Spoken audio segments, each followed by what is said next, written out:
Thank you. So next we have two presentations from Uzbekistan. Now, I'm trying to put up my hand at 1 minute left, but people aren't seeing it down here, so maybe if you could just look and when I Excuse me? you start. May I start? Yeah. Thank you. Could you restart? This working, yes. Honorable guest, the Khodaybergan Devanov was a pioneering Uzbek photographer, cinematographer, and film director. Devanov's collection was formed throughout his entire life.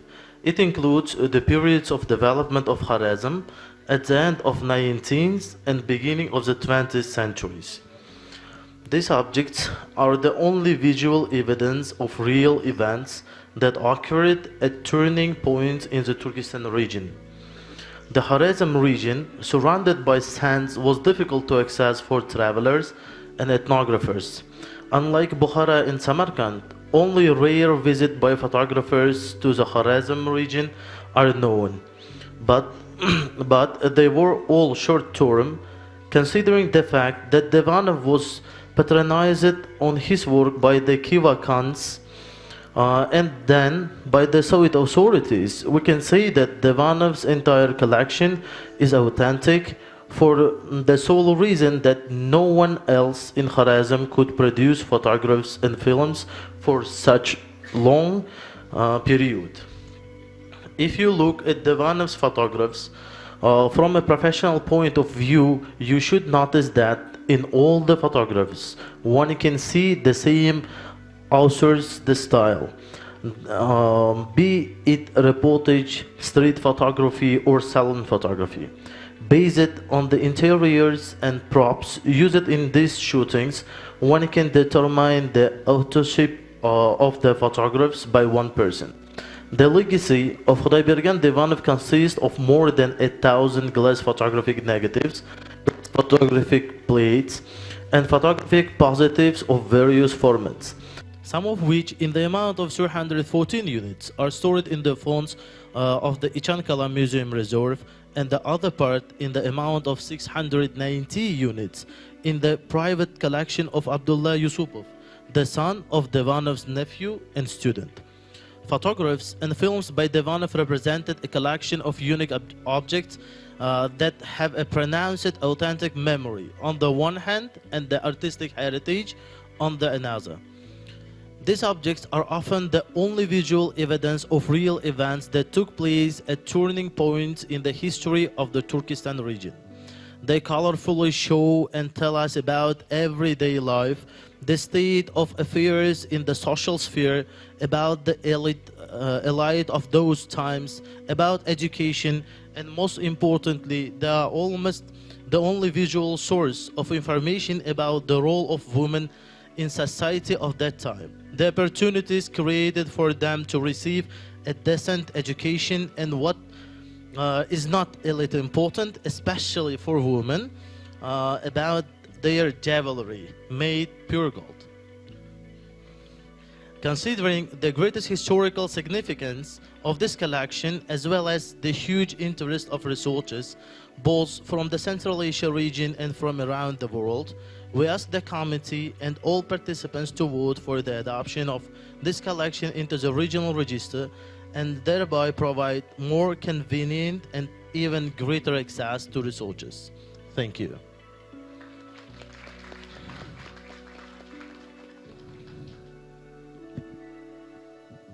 Next presentation, yes, if it's possible. Dear members of the committee, I am addressing you with a request to consider including the Turkestan album published in 1872 on the list of world cultural heritage in the region of Asia and the Pacific Ocean. This unique historical document is a priceless visual panorama of the Central Asia in the middle of the 19th century, reflecting ethnography, public life, architecture, and politics of that time. The Turkestan album is not just a bibliographic rarity, It's a window into the past, allowing us to see the world as it was more than 100 years ago.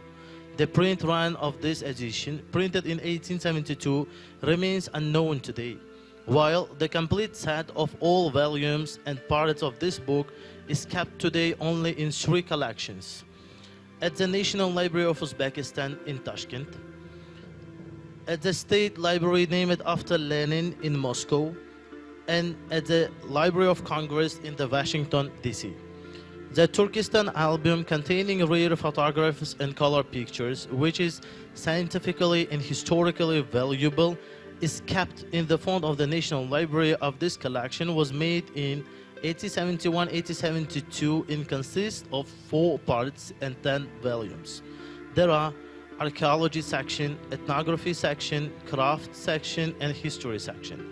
The part of the album on archaeology and ethnography was prepared by orientalist Kuhn, agronomist Bradovsky, and botanist Krause prepared crafting materials. Ivanov prepared materials for painting, and Rotmeister Terentiv prepared materials for military history. Turkestan album photos taken by Nekharoshev. This album includes more than 1,200 unique photographs with descriptions.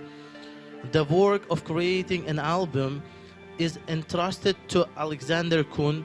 The photography was done in the city streets, markets, squares, villages, places where the nomadic population lives and its surroundings, and the residents helped closely in this work. The main task of the album is to show clearly the following. First, ancient monuments preserved in the country. Second, modern life of the population, types, religious views, customs, clothes, and residences. Third, the country's industrial handicrafts. The fourth, a portrait of the places where the Russian military operation took place and the people who paved the way to Central Asia. Today, thanks to technological development, this visual wealth has become available to virtually every person who has access to the internet. However, the physical preservation of the original edition also has enormous importance. Taking into account the above, I ask you to consider including the Turkestan album on the list of world of the heritage in the region of Asia and the Pacific Ocean. Preserving such unique historical documents is our common responsibility before future generations. Thank you.